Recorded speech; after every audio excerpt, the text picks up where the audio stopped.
I hope that you, like me, think that slavery, racism, genocide, femicide, rape, homophobia, transphobia, witch hunting, and heretic burning are all morally indefensible.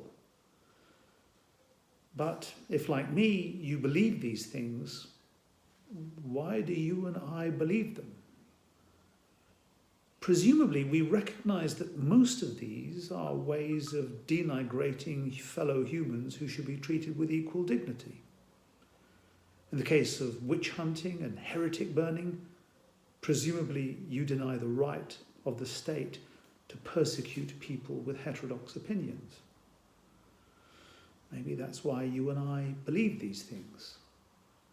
Maybe we believe what we do because we believe that all humans have an equal and innate dignity, irrespective of ethnicity, gender, or sexual orientation, and because we believe in a pluralist democracy.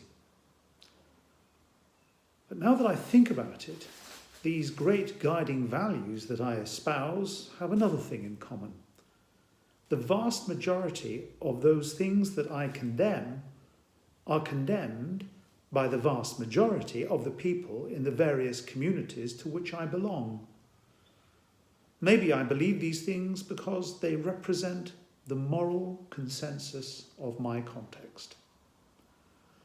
It is, of course, possible that I believe these things because of the time and place in which I was born and the formative influences on me of which I had no control. If I had been born and brought up in different times and different circumstances, maybe I would have had very different opinions. After all, there have been times and places in which all of those terrible things have been thought to be at least justifiable and in some cases morally necessary. So what has this got to do with the toppling of statues? In the Terminator films, the visitors to the present from the future have to step into their time transporter entirely naked. I think that's a good metaphor for when we travel back in time to pass judgment on the past. If you're going to judge the perpetrators of all those terrible things, above all the ones who engaged in those activities with moral zeal and unstained conscience, you have to go without the benefit of hindsight or the influences that have made you see the world in a way very differently from them. If we could step into our time machine to judge the conscientious perpetrators of those abominations, I think that we would discover something very disconcerting. They were people exactly like us. Like us, they were usually guided by the best information available to them, and they espoused the opinions and values that formed the consensus within the communities to which they belonged, just like you and me.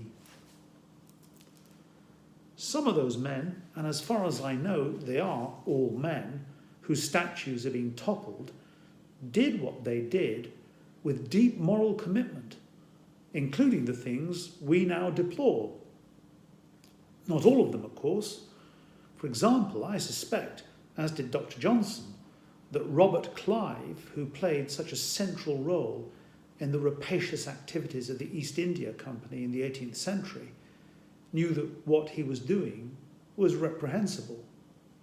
His statue in Whitehall was only erected a century and a half after his suicide, when a lot of the relevant history had been excused or justified or glossed over or forgotten. But with the exception of characters such as Robert Clive, does that mean we should suspend judgment concerning what they did? No, we should not. But I think that we should remember a couple of things. Firstly, they were no more or less human than you or I. This does not mean that they should be venerated, but more emphatically and somewhat controversially, it does not mean that they should be forgotten or erased from history. In fact, I would suggest that the need to remember them is probably greater now than it has been for a very long time.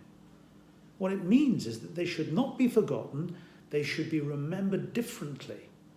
The statues of some of them need to be removed from places of public honour, and in most cases put in a museum with clear explanations of what they did, including the terrible things that were glossed over, excused, or even celebrated by the people who erected the statues.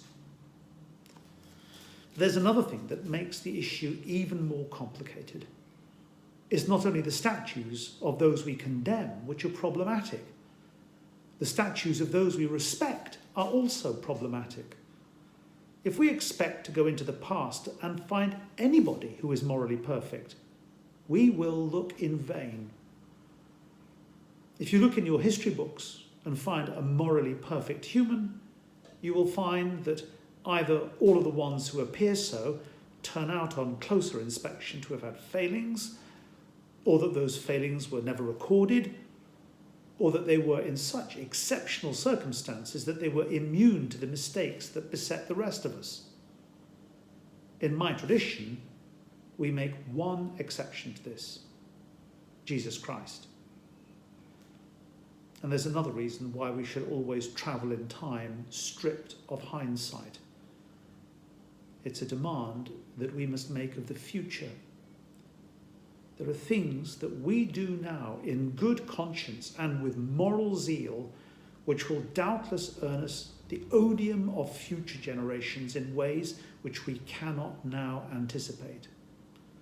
If we expect to be at least understood, if not excused, for mistakes that will only be revealed by hindsight, then we must do no less for those who lived in the past. We should treat our long dead neighbours as we would like to be treated. This doesn't change the fact that I hope that you, like me, think that slavery, racism, genocide, femicide, rape, homophobia, transphobia, witch hunting, and heretic burning are all morally indefensible, and that those who in the past, as in the present, engaged in those activities or excused them should be condemned.